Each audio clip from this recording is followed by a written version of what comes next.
Thank you very much for joining us today. We are delighted to have with us Federica Carugati, who's from King's College London, and she's going to be talking about a topic that I'm guessing none of us have ever thought about before, which she's calling governance archaeology. But the more she gets into what she's describing, I think you'll realize it's fundamental to what a lot of us have been thinking about in recent times. And so I'd like to hand over to you to hear about your research today. Yeah, absolutely. Thank you very much. Thank you, Sean. It's great to be here.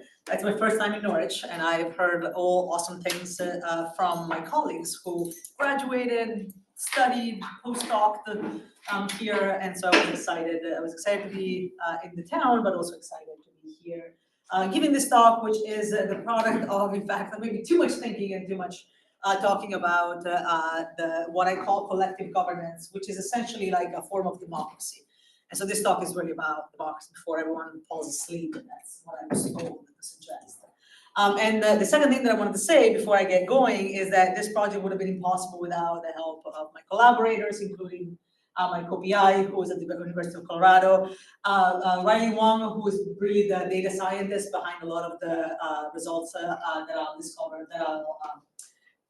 discuss today, and RAs that spend a lot of time coding really random stuff about historical communities, practicing forms of democratic governance. And of course, none of this would have been possible, particularly hiring the RAs without some funding. And so this project has got like about $100,000 more or less in funding, which some might think is a complete waste of everyone's resources, but the jury's still out on that one. It certainly was very labor intensive, and so we are grateful for the support. I do this with my political economy colleagues, and I feel that this is like even more important to do in front of an audience of competition policy people.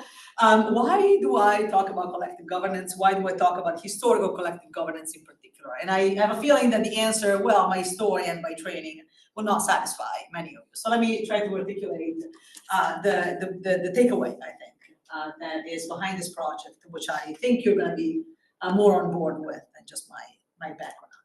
And that the sad, but with the silver lining, sort of like a backdrop to all of this, is the crisis of democracy in the 21st century. And so this can be taken from the perspective of the rise of sort of like competitors that are doing things in different ways, authoritarian countries. This can be seen from the perspective of an erosion of a consensus on democratic norms and institutions that has sort of like affected not just the countries that we live in, but also the way in which we live in these countries. And as someone who spent 12 years in the United States of America and then moved to the UK to make sure that my visa, that my citizenship was sort of like valid before Brexit, I feel like, and coming of age in like Berlusconi's Italy, I feel like I've gotten a lot of sort of like a democratic erosion in my life. So I study democratic erosion, and I try, I guess, to get history to help me find solutions. So the idea here is that the collapse of the neoliberal consensus is both a reality, but also an opportunity to sort of like really reinvigorate a conversation about the structures of democracy, a conversation that we haven't had in about 200 years, because we've sort of like taken the 1800 circa consensus for granted. We have built on it, but we have never really gone back to ask questions, particularly about the degree to which people should participate in politics. And when I say people, I don't mean representatives, I mean me, you, and everyone else who's sort of like below the political elite. We'll come back to that moment. And the reason why I sort of like reflect on democratic erosion and think about ways of to use history to rethink democracy is not coming out of the fact that I normatively desire a democracy in which people participate, though I do, but it also comes out of the reality of demand about participatory, inclusive decision-making spaces that we see almost overwhelmingly taking place in the sort of like what the OECD has called the deliberative wave, places like citizen assemblies or citizen-led redistricting commissions like the one in California, or sort of like a more theoretical perhaps experiments like American in One Room, which is led by Jim Fishkin, which some of you may know who he is led like a bunch of sort of participatory experiments in the US and in Europe, political parties that try to, perhaps failed certainly, but certainly tried to leverage people's knowledge and people's like energy to reinvigorate politics. This is not sort of like in my head. This is happening all over the place. And I think that what unites these experiments is again like a desire to see more people participate in politics.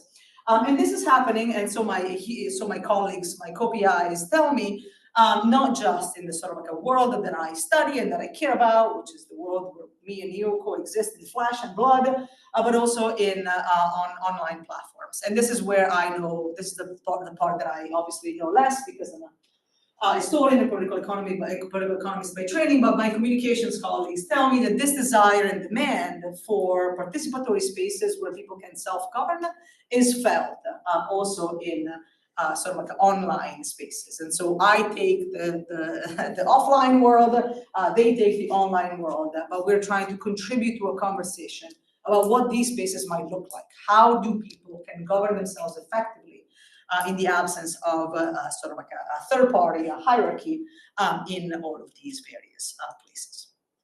This is where I come from because King's College London political economy pays my salary. I do have to think about how these ideas and this sort of like a popular demand connect with the things that we know about democracy, about how democracy is done, about how democracy is structured. And I think that from political economy and from political philosophy, theorists are beginning to articulate this sort of like the underpinnings, the theoretical underpinnings of what I tried to articulate already for you guys, which is this idea that at the heart of democracy and what we have forgotten in the structure of modern representative democracies is a fundamental lack of a value that was imbued in the conversation about democracy at its very start, which is the idea that people take part in politics. And so this is the framing for this project comes from both an observation of the empirical reality around the world, but also how this empirical reality is filtered through the lens of social science and what the sort of like if we believe that there is a value in participation and a value in thinking about what these participatory spaces might look like, we might want to be able to sort of like have a backdrop of sort of like a theory that helps us think about why we do this, right? Like a sort of some sort of like a normative claim made by me is not going to take us very far. The idea behind this is that there are lots of people that are thinking about the role of participation in democratic politics from a theoretical perspective as a way of reinvigorate and to enshrine a fundamental value connected with democracy, which is the value of political equality. But some of you might say, we've got a plenty of, this is the, sort of the last of the bits of sort of, motivation here. But I think that these are all important because the political philosophers or the political economists might tell us like, yeah, you know, the ancient Greeks did democracy really well. They all got together in the assembly and they all made decisions together. But as we know from Master Olson or any other sort of Econ 101, collective governance, collective action at scale is difficult, right? And so what do we do with that? And I think that in order to sort of like make space for a conversation about democratic institutions today, you need to begin to sort of like take down the house of theory that has made it very difficult for us to think about the very possibility, the very viability of those structures, because we've got representation. Representation worked well because in 1700 countries got really big and groups got really large, and in the face of that scale, you can't do participation. It's cute, you can, but you can't because it's just too big.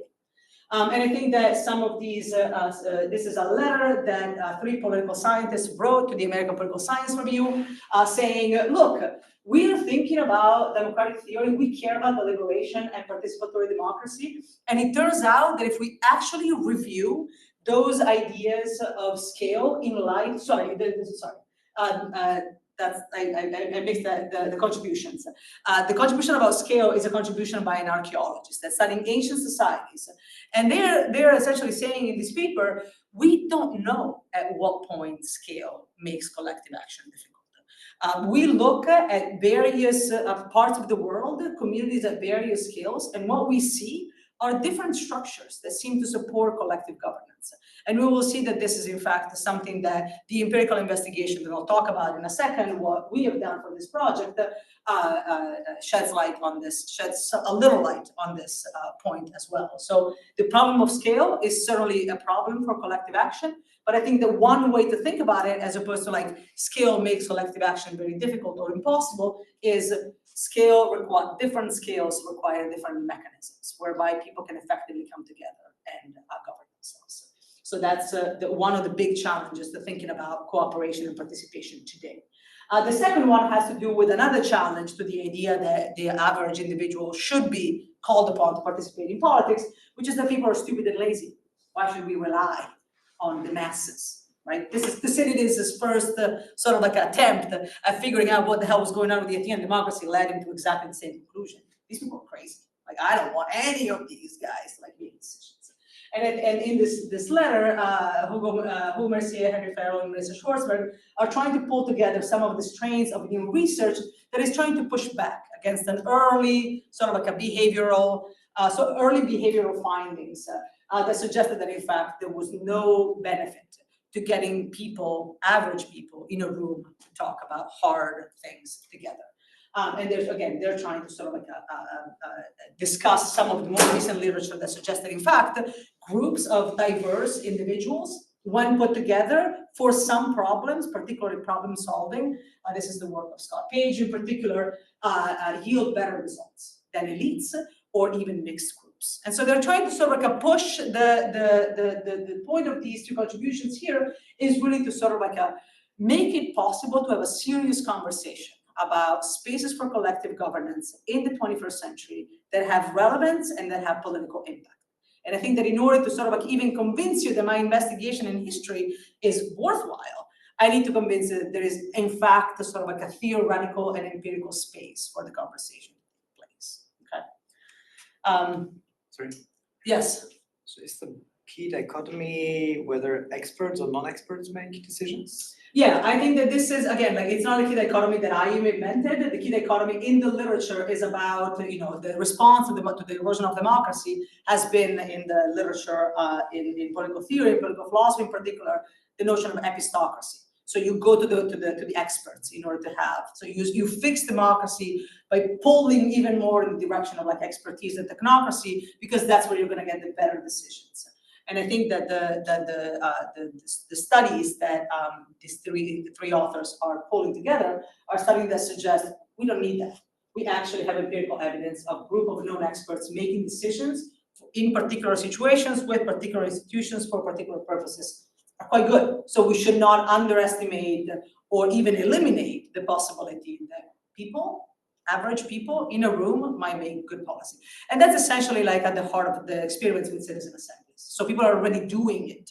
This is the theory that is allowing us and me to sort of like say this with some sort of like a general understanding that, Which depends on the decision to be made.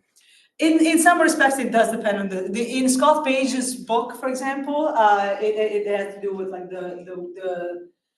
the task at which groups of diverse people seem to perform best was problem solving, right? Which again, like we can talk about that in a Q&A more, but like, yeah, it's not a blanket statement about the superior sort of like a wisdom of the crowd, but it's a set of empirical tests on under what conditions is this participation and inclusion possible and likely to lead to good question. Let me sort of take a step back because I want to make sure that like I know that there's some economists, some lawyers, different epistemic traditions, and so if you have any questions and if I skip a logical bit and you're completely confused, just don't sit quietly, just like raise your hand and let me know, because I'm really happy to have a conversation as opposed to sitting here for like an hour or standing here for an hour and chat about my project, which I already know. And so it's the engagement with you that is actually going to give, because I'm just going to make my trip worthwhile here, beside the awesome work that Juliette did. So please stop me if I don't make sense. Okay. So this is just it's a big sort of like an intro but it's an intro that is really trying to articulate the sort of like a space for this conversation without assuming that, I'm standing here talking about participation from a normative perspective. Like, I don't assume that this is good in itself, but I'm trying to identify a space in the social science literature for that conversation to happen. And I think that the space is not just the sort of like within the social sciences, but it's an attempt of social science to respond to a real demand. Like, do we want participation? How in the world do we build those spaces? And it turns out that we don't know. And part of the sort of like initial impetus for this study was in fact conversations with people that were building citizen assemblies that called me up and said, like, we are doing this. And I was like, so how do you do it? Like, how many people are in the room? How do you divide them in groups? Like, what do they decide? They were like, we have no idea, we're winging it. It's like, what do you mean you're winging it, right? So the idea here is to sort of like begin to build a social science that allows us to tackle some of those questions. And in order to do that, we need to look at the empirics. So now I return to the earlier justification for the project, which is that I am a historian. And so my comparative advantage is to look at historical cases, but I'm not here to tell you that the sort of like a fate of democracy hangs in the balance of like historical democracy. I think that history has a lot of important evidence to bring to the conversation, but it is certainly not the only place to look. And in fact, starting with a systematic analysis of the places like citizen assemblies today would be a great contribution. It's just not mine, right? So the premise that or provided that there's a clear understanding here that the rest of this conversation, the rest of this talk is going to be about history. My problem when I began to look at the empirical evidence was that if I look at sort of like what does the evidence for historical democracy or historical participation or historical, as I call it, collective governance, I'll articulate a little bit what that means when I get into the description of the database in a second, but like, what does it look like? Well, it looks like this, right? This is a European story. It's a European story that starts at a point in time when societies have gotten a reasonably large scale. They're surrounded by authoritarian regimes, but a few stand out. Greece and Rome, then the tradition is lost, and it reappears magically again in Europe around the 17th century, and from that it's sort of like a nice jump into the 21st century and Western democracy. I'm trying to sort of like this is, of course, a simplification of a much more complex story, and you will find anyone telling you, oh no, but I have an example of like something that is not these cases and happen in, I don't know, India or China. And it's like, yes, but this story is deeply imbued in our sort of current paradigms of historical political economy. Anything that Acemoglu, Johnson, and Robinson, without even Johnson, have written is predicated on the idea that there's a tradition of democracy that is rooted in Europe, and the rest of the evidence is failed states or early leviathans. And so the problem here is that this might well be true, and I'm not going to stand here to tell you that this story is false or empirically unfounded. This is an important story. There is a strong tradition of collective governance, early democracy, that has European roots. But I'm going to try to show you that if we look elsewhere, the tradition seems to be different. We can learn more about democracy and collective governance if we look elsewhere. Okay, but the problem is that our empirical evidence and our theories are predicated on very limited, on a narrow story, on a Eurocentric story, and on a limited story.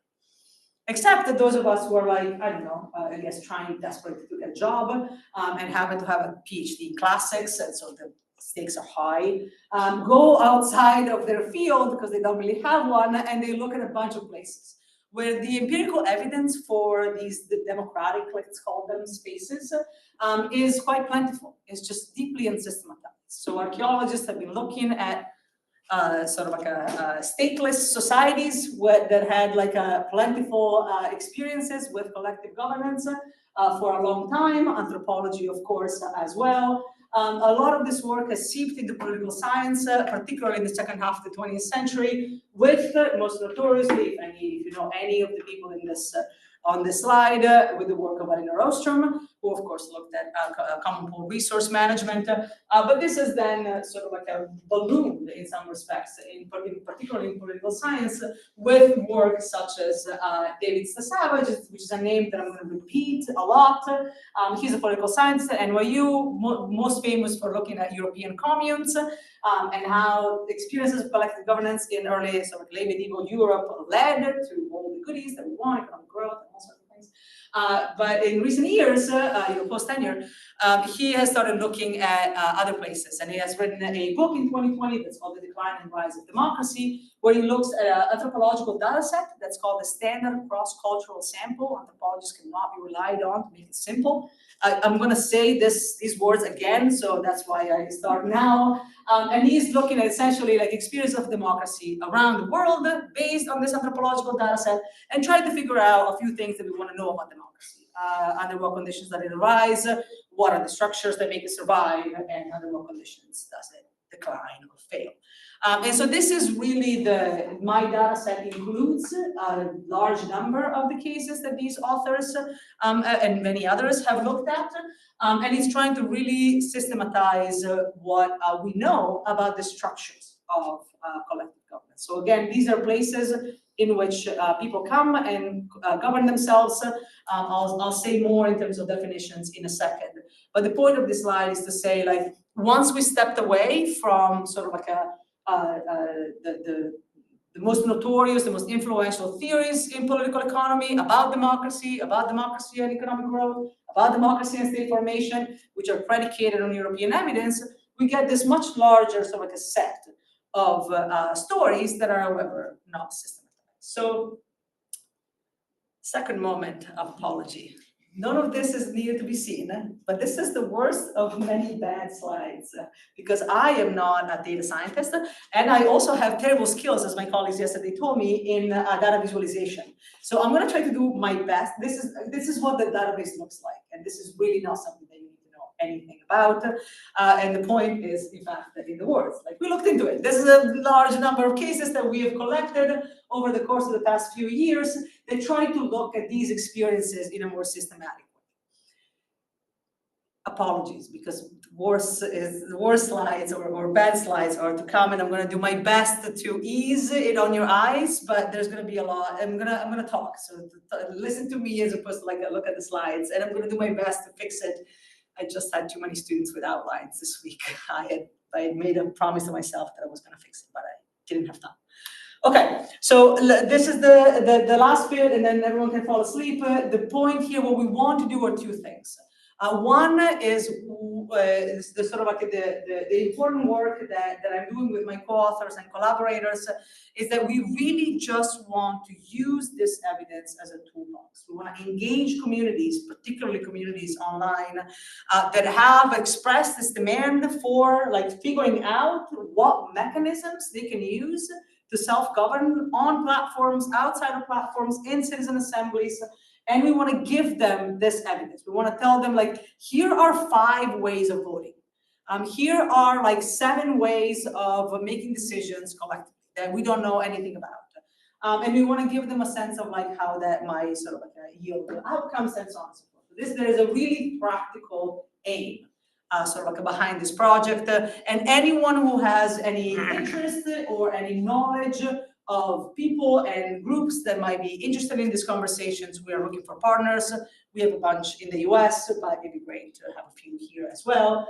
So let me know. So there is a very practical goal here of using the data as toolkits, as a toolkit. The second, of course, is because King's College London pays my salary, is to make a contribution to theory. And so again, if I am right that in the challenge that I posed earlier, that what we know about collective governance is, or democracy even, is predicated on a long-term but very European tradition, then arguably the evidence that I'm going to show you in the next half hour or so, 20 minutes or so, is going to allow us to refine our theories, to say more about what we know about collective governance today. Okay. We have completed the first phase of the data collection. I'm going to come clean right now before things get muddy and complicated. I'm going to talk about the data collection in a moment. None of this is representative. Like the cases that I have collected are not representative of a geographic region or the world. The unit, the sort of universe of cases is unknown. This is an emergent study. Like we don't know where the boundaries of the universe are, and we have collected a number looking at, as I will say in a moment, the vast majority of the anthropological data sets, plus, because anthropology doesn't care about Europe, the political economy that studied Europe, and we have stopped now because we have decent coverage of regions across time, and we want to sort of move on with our lives in part. And because the data set is unrepresentative, there are some questions that we can ask and other questions that we cannot. And so, in my experience so far presenting this work, a lot of your questions I will not be able to answer, but we'll get to that in a second. What I want to do today is that I want to present a few results, a few patterns that we see emerging from this data collection that we see, that we think are robust, even given the unrepresentativeness of the sample. What we want to do next is, so the problem with the unrepresentativeness of the sample is that once you've looked at like 4 massive data sets in anthropology and archaeology, and once you've like let loose like 10 RAs at the British Library, there is just so much that you can do in terms of like diminishing returns hit you in the face. And the problem is that there's just not a lot that we can do to get evidence from parts of the world where we don't have evidence. In part, this is a language barrier. In part, this is just the nature of the social science and the evidence and the secondary literature about it. So what we're trying to do to sort of like begin to explore parts of the world where the evidence that we can access sort of like from our laptops or libraries is limited, is that we're partnering with communities. A bunch of this is going to be oral evidence. And so we are actually trying to broaden the group of collaborators, get anthropologists on the team, and we're designing a data stewardship project or sort of like a protocol to begin to do this kind of like a data collection exercise with people on the ground. We want to again like really begin to engage communities on with the stuff that we have. There is a website which I think is here. So this stuff is all online. If you think that my slides are bad, the website is worse. So we're working on usability and sort of like friendly interfaces, but we're not quite there yet. But the idea here is to engage sort of like there's a group of like DAO communities that are like interested in this conversation, and then I have my friends who are like building citizen assemblies that are potentially also interested in this conversation. Yes, please. So still, you might talk about that, how much the environment plays a role, but if I take all Europeans and I would move all to Asia, and I take all the Asians and move them to Europe, yeah, would you have democracy in Asia, or would you have, that the environment plays an important role to the development of the democracy? Oh, that might be the case. That might be the case. But the hunch from the things like the standard cross-cultural sample and the work of David Savage is that no, there is actually not a European advantage that is like a location-based. It seems clear that these experiences of early democracy, which in his work are simply defined as the presence of a council within a community. I'll show you that my definition is a little bit more robust, but this is everywhere, right? And the standard cultural sample looks at essentially a period between 1800 and 1950. I can tell you about like much earlier sort of like experiences. And so if I look at what I've got, like it is certainly possible. And in fact, I'm gonna tell you in a moment. This is the distribution by region. Europe is still a quarter of the data set. I don't know because there's no representativeness here, but I think that this is a function of both prevalence, but also of the nature of the evidence. And at this stage, I'm not able to tell you which one is which. But from where I'm standing, I can't tell you that there is some sort of like a European advantage to collective governance. There might be a European advantage on some type, but that's, I think, what I really want to get. It's like, what is that type and what are the other types? Right? That's what I'm trying to do here. Okay, so and then the stuff that you're probably not interested in, which are my papers. Maybe I'll get to that, maybe I won't, but I won't bother you with this. I totally forgot to get my phone up, and there's no clock. Oh, here it is. So I technically have until 2. Yes. Okay. Please continue to interrupt me, because otherwise I feel like I'm speaking from the pulpit. What I want to do today is like give you a little bit of a sense of what's in the database, so what the data looks like, speak a bit about findings, probably just a couple of those, and then we'll see if there is time to talk about projects. I don't think this audience is particularly interested in this, so I might skip it all together, and then we're going to talk a little bit about, I want to sort of hear your thoughts and answer some questions. So this is what's going to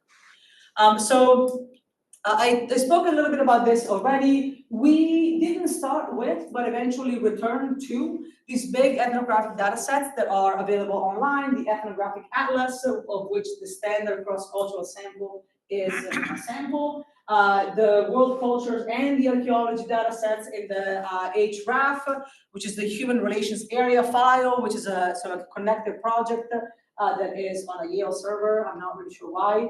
And then Peter Turchin's shot. I don't know if you know Peter, but anyways, he's a biologist turned world historian somewhere in Canada. This is stuff that exists out there, and some of these data sets are heavily used by economists, political scientists to say a bunch of things about the ancient world. And so this is not stuff that I've sort of come up with on my own. And increasingly, the standard cross-cultural sample, which has significant problems, particularly for political institutions, is becoming a staple of this work on in historical political economy, which is sort of a new field of people that ask political economy questions in history. We didn't start here because this is, for me, as a classical historian, it's the future. So I don't imagine, like the 19th century is not history, really. I mean, I'm sure for many of you it is, but my students, it's like ancient history. But for me, it's sort of like pretty recent, so there's very little politics. Like the proxies, as I'll talk about, the standard cross-cultural sample, there is 2 variables for political institutions, and they don't agree. And one has to do with, is there council or is there not? So I say council, you say potato, and we don't know what the hell was going on in these communities. So there is very little sort of we cannot grasp of what's going on within political institutions. They don't tell us anything about the mechanisms of governance. And so we return to this again because my job, because I am paid in a political economy department, and I need to have some subsample that is representative in order to answer all the questions that are going to get published, because this is not. But we started out in a different place, and we started out in a different place partly because we really wanted to engage with sort of again like older, more sort of like a politically focused areas and evidence. I guess the important point to make here is that I didn't sort of like start out with like a list of things that I thought collective governance in history should have. I sort of like started backward, or I learned very quickly that I needed to start backward. Because of course, if I had sort of like gone and coded all of the cases for councils or assemblies or elections or judicial reviews or the series, the list that I will show you in a moment, I would have eventually coded on the European communities. And so the sort of like the desire to expand the focus of this project made the initial search for mechanisms and communities themselves sort of like an emergent project. And of course, that took a long time and a lot of effort, and my students probably hate me, let's face it. But eventually it panned out. We have 91 communities, which some of you might say, that's funny, right? My colleagues are data scientists, and I have 91 communities, and they do laugh at me. But I think that we're doing something slightly different here. The communities sort of enter the data set. So we have 91 communities coded, and the communities in the data set are the communities that we have studied out of a larger sample, which I should have the number, but I don't right now. But the communities that have at least one collective governance institution. So CGI is a collective governance institution, and is defined very broadly, again, because I am not trying to get at the experience that I already know. So I'm trying to look at places where like more than one person makes decisions on behalf of a collectivity. I got someone yesterday that like tried to grill me about the possibility that it's 2 people, which hasn't happened in what I've seen so far. Because of the same reason why it's never one person, it's also never 2 people, because it's at any scale, collective governance tends to require more than that. But this is the definition, and it's broad in order to try to capture as many sort of like instances of this phenomenon as we see it emerging from the sources. What was your mechanism for finding a community? Yeah, so this is, I looked at the data sets and I was like, this is not what I'm looking at. And so I went back to like essentially like where my strength lies, which is a political scientist, a classicist, an archaeologist. And I look at all this sort of, so for example, the Copenhagen Policy Center is this like massive sort of a decade-long attempt at getting a bunch of largely classicists in the room to look at sort of city-state cultures. And so the Copenhagen Policy Center has this like massive books that are literally like you get out of the library. Like. And did you try to take out every single instance that you found that met your criterion? I couldn't, like I know I have a governance? record for all of those, but the ones that ended up in the data sets are the ones that feature the phenomenon that I'm trying to study. So Did you choose every single one? I guess that's what. No. Every We single must have one looked at with the feature. hundreds. Do you have every single one with the feature? That's my question. No, How of course, selective? no, I don't even know where those ones are, right? Like there is an N that is like very large, and I have what I am able to get at from like the mainstream in 6 or 7 different literatures. I have the mainstream of what's available from that. So again, unrepresentative sample. Yeah, how do we know that how do we know you didn't choose the examples that would satisfy your theories in the end, right? I don't have a theory, first of all. So that's part of the answer. I went in without theoretical expectations, and in fact, I even went in without empirical expectations. And in some respects, the challenge was to sort of like try to identify, is it like, follow the sources in identifying the mechanisms that operated within the collective governance institutions, but not just, right? And this is, I'm gonna say this and then we can come back to your question. The community comes in if it has at least one of these institutions where people govern themselves, but not just. Because if I were to look at just, I would have ancient Athens, Republican Rome, and the medieval communes. So I am looking at all the institutions within a community. And in many cases, in fact, the vast majority, and even in many places in Europe, the collective governance institution is nested within other institutions, some of which are collective governance and some of which are not. So in some cases, this is a collective governance institution, local, in an empire. In some cases, it is the Athenian Assembly, right? And these are all in. Like I have no sort of priors that decide under what conditions the presence is sort of like a desirable or excludable.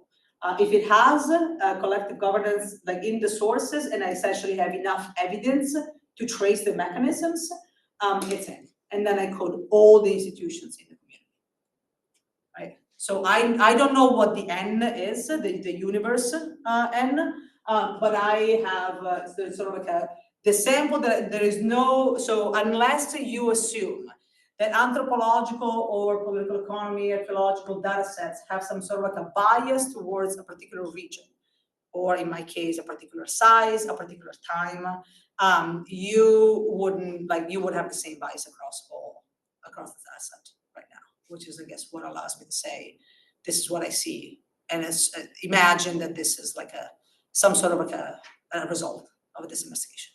But I don't even know what the boundaries of the universe are at this stage. Will you ever? So you say at this stage, but Not by myself, Could you know? honestly, I don't think so. Yeah. I don't think so, because this covers like history from the 4th millennium BC. So no, I don't think so.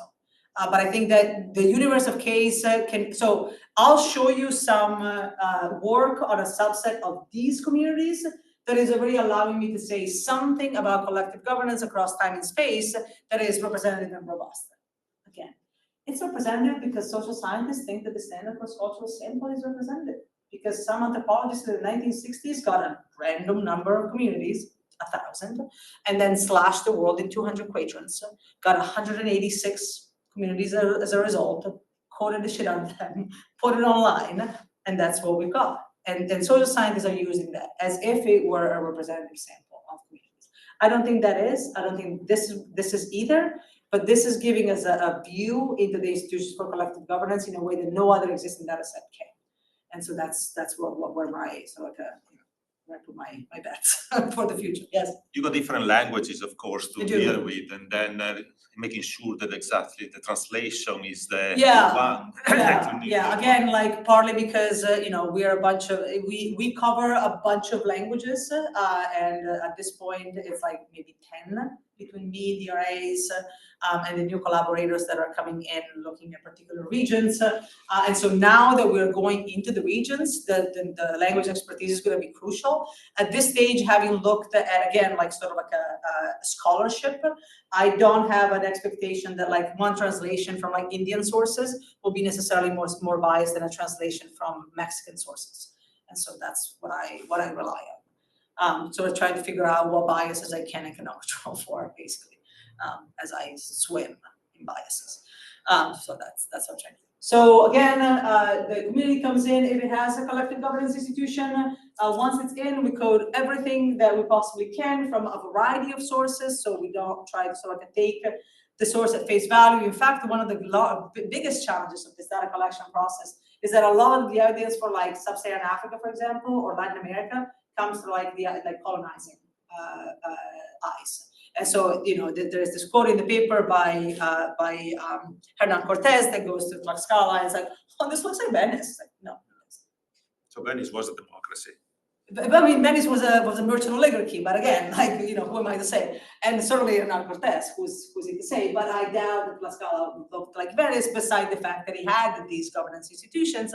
But so now we don't rely on Cortez, but we look at modern scholarship on Tlaxcala, largely from archaeological sources, that allows us to sort of like check some of those biases. And we try to do this with as many sources as possible. In fact, one of the many things that I need to do over the break is to actually try to code this source issue more systematically, to see how many of these cases I have sort of robust information coming from several independent sources, and some of which are actually few, for which I only have maybe one data point or one source. So that's something that I want to do. But I have all this sort of like all that information is like I already have it, already collected. So the last thing that I want to say about this is that we, at this point, across these 90 communities, we have coded about 100 mechanisms for governance, broadly speaking, again, because we are looking at both the collective governance and non-collective governance.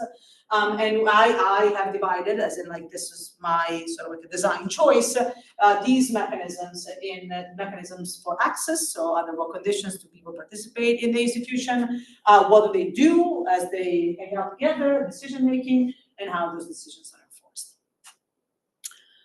Again, this is like a very sort of a descriptive, the best slides, so enjoy. The most visible ones for sure are give you a sort of like a general description of what's in the data set. These are not findings, just to be clear.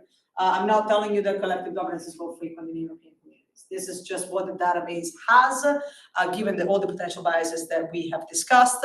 This prevalence of Europe is a function of both the nature of the evidence and potentially a sort of like a tradition of collective governance that is certainly present because we know so much about it. This is sort of like it gets us probably a little bit closer to anything descriptively that might be a finding, which is this clustering around these sizes, 10,000 to 100,000 members in the community. This is only partly driven by Europe, which gives us some sense that this is a phenomenon that goes sort of beyond the clustering around the region. And this is total and complete mess. So just to give you a sense of, generally speaking, what's going on, it is possible that there is some sort of like a interesting stuff going on about collective governance in first millennium BC. There are some reasons to believe that this is potentially something to explore. This is a total mess. This is essentially a bunch of anthropologists like going to Africa and Latin America and saying, yeah, I think that it's the 1860s. What is this 4000 BC? It's Mesopotamia. Mesopotamia. Yeah. Oh, well, that actually is Neolithic, which is in Ukraine. So we're because we have later period of Mesopotamian history that are where we have evidence for collective governance. So we have Ebla, Mari. Let me see. Mari is here. I think Ebla must be here. And this is a sword. So these are the Mesopotamian, sort of like a strong collective governance evidence that we have from the second millennium. And this is Federica, which is this like site that it was actually not for all the good reasons, but publicized in the book by Graeber and Wangro, if any of you has sort of followed that exciting moment in social science. David Graeber, the sort of Occupy Wall Street guy, is an anthropologist, wrote this book. It's called The Dawn of Everything, published in 2021 posthumously, and trying to tell sort of like a mainstream social science that this tradition of egalitarianism that we associate with Europe is completely like a product of like a colonial extraction. It was widespread elsewhere. They're interested in economic inequality. I'm interested in politics, but that's a similar gist. This is one of these super ancient sites for which we have archaeological evidence that points to the existence of collective governance spaces. So it's where the evidence pushes you towards not being able to say anything. So the fourth millennium BC seems to be the sort of like the limit. Like before that, it's very difficult to tell anything about sort of like governance when you don't have written evidence, and so you need to really wait for writing to appear, and writing appears like here, 300. So it's very difficult to say anything. Anyways. Got a paper on writing and state capacities, if anyone is interested in that as well. Okay, so I'm just going to briefly talk a little bit about these two findings, and then we can sort of like open it up. So the initial, this is like even in earlier rounds of the data collection, this was the finding that when I really felt that like my academic career was spiraling out of control in the context of this project that had like no clear universal cases and no representativeness, and so on and so forth. This was the only thing that sort of like got me going, which is a sort of somewhat clear understanding that there is a style of collective governance in terms of mechanisms that we see associated, correlated, some would say, with European communities. And most notably, perhaps, so more interestingly, this is the first of the bad slides. So I'm gonna help, especially those in the back who are like squeezing their eyes. Don't like look at the circles, and I'll come back to you. But the idea here is that Europe is associated with this prevalence of collective governance mechanisms.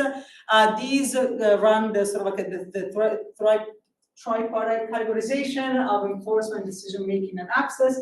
My friends just told me that I should color code those. I think it's a great idea. Sorry, I haven't. But the idea here is that this is sort of like what we see in terms of mechanisms in Europe.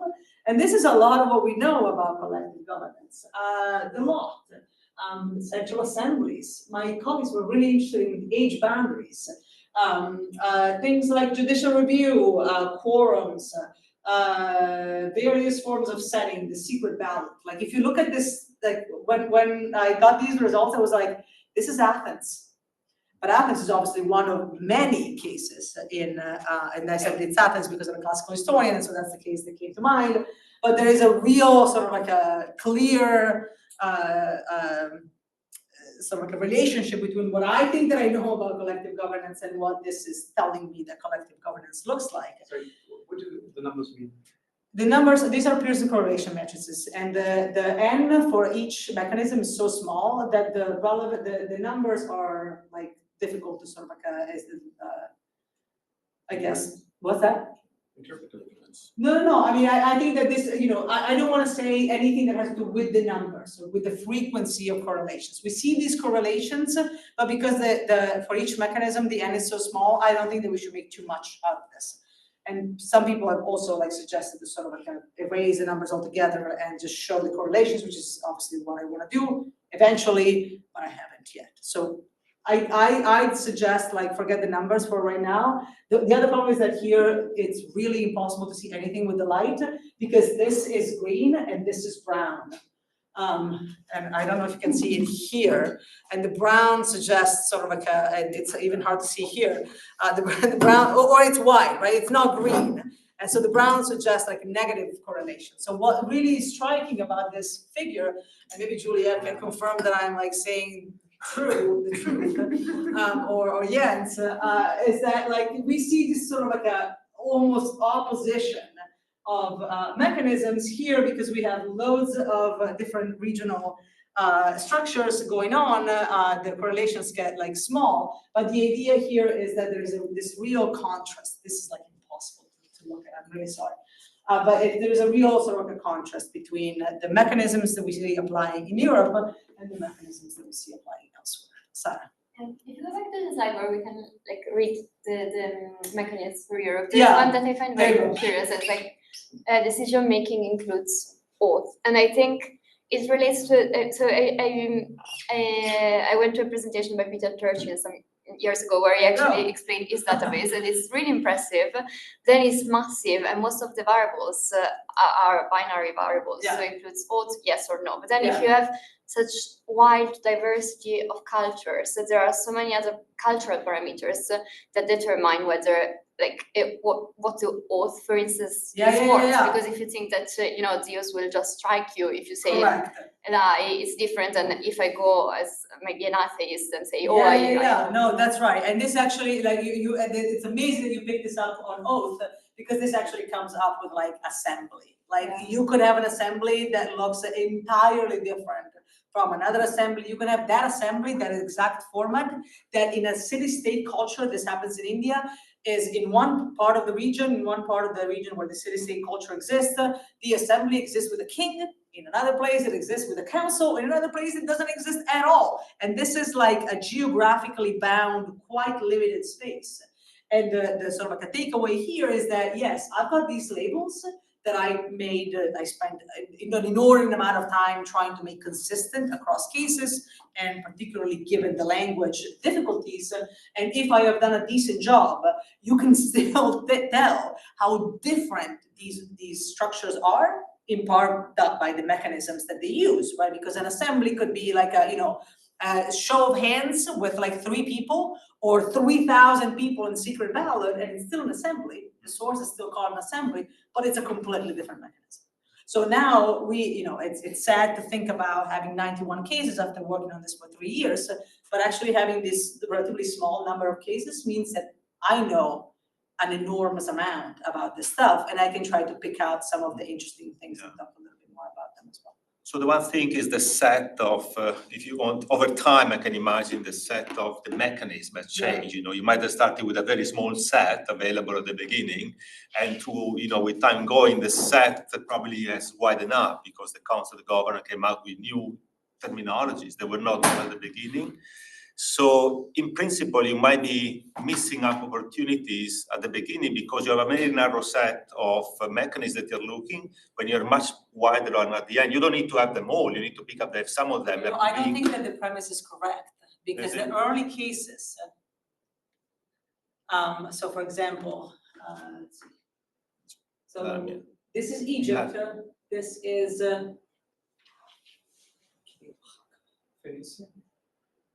This is Phoenicia, that's right.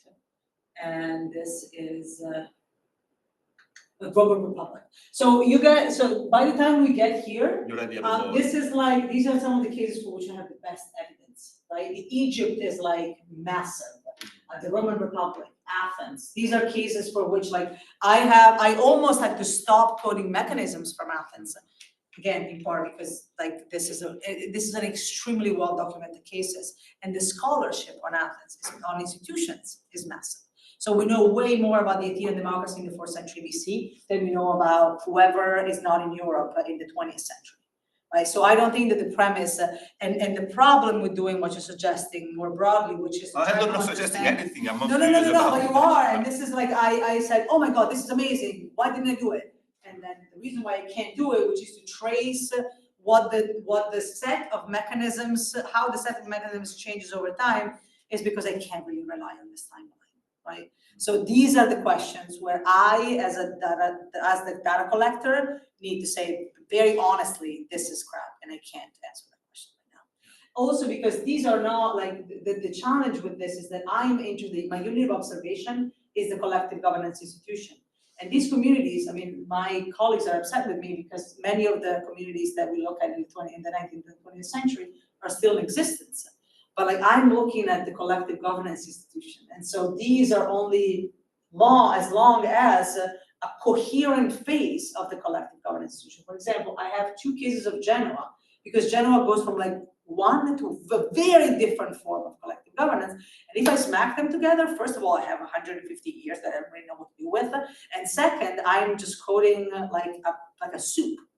And so I actually have 2 Genoas here, which is also when I sort of stopped looking at European communities, because the evidence is so broad and vast that you can, like, if you go to like a medieval historian, like a Holy Roman Empire historian, and you ask them about like the free towns, you're never gonna stop coding, right? And so at some point, because I have like 3 data points about like, I don't know, the Kongsan, I need to sort of like make decisions. But so this is the point here, is that I can't do much with time and evolution over time, but the premise that we know the mechanisms are fewer at the beginning, I don't see that happen.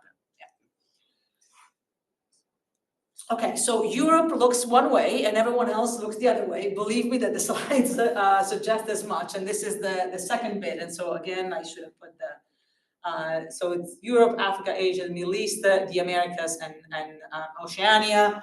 And you get this sort of, you pick up this sort of like a correlation. I'm going to show you a much better slide actually. So this, for example, you get the regions, and highlighted are decision-making bodies. So assemblies, elite, local or central, councils, local and central, and what I call gatherings, which are a form of sort of like a space for decision making that is usually sort of a broader, more informal, populated by the whole community. I didn't really have a better name for that. I chose gathering, but this gives you a sense of the spread across regions of even these very bodies, right? And in much worse slides to look at, I can show you that this variation is not just about the type of decision-making bodies, but it affects a bunch of other mechanisms as well.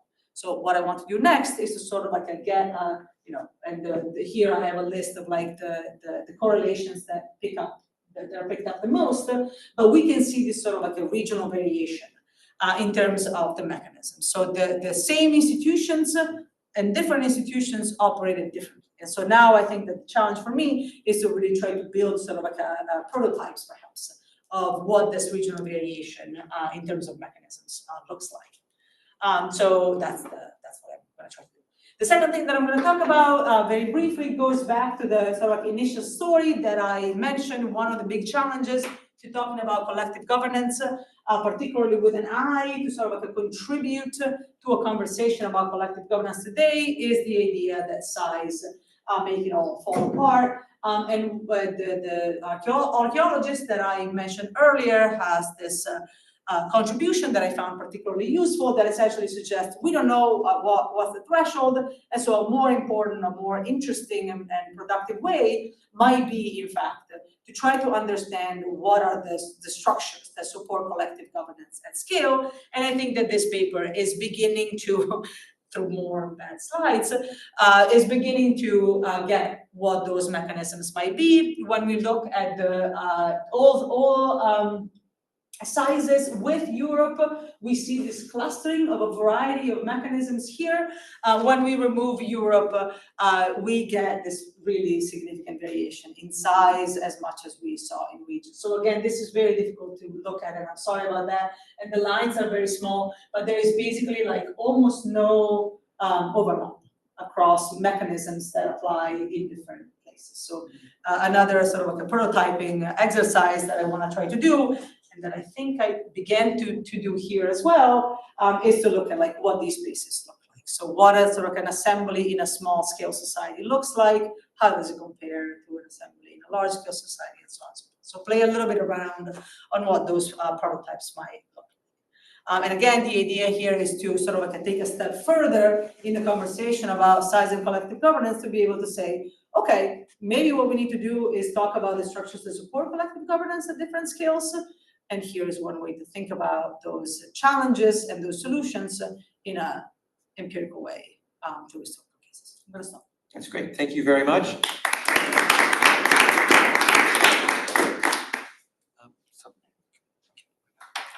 So we can continue discussion afterwards, but now we should give an opportunity for everyone who needs to leave for class or whatever.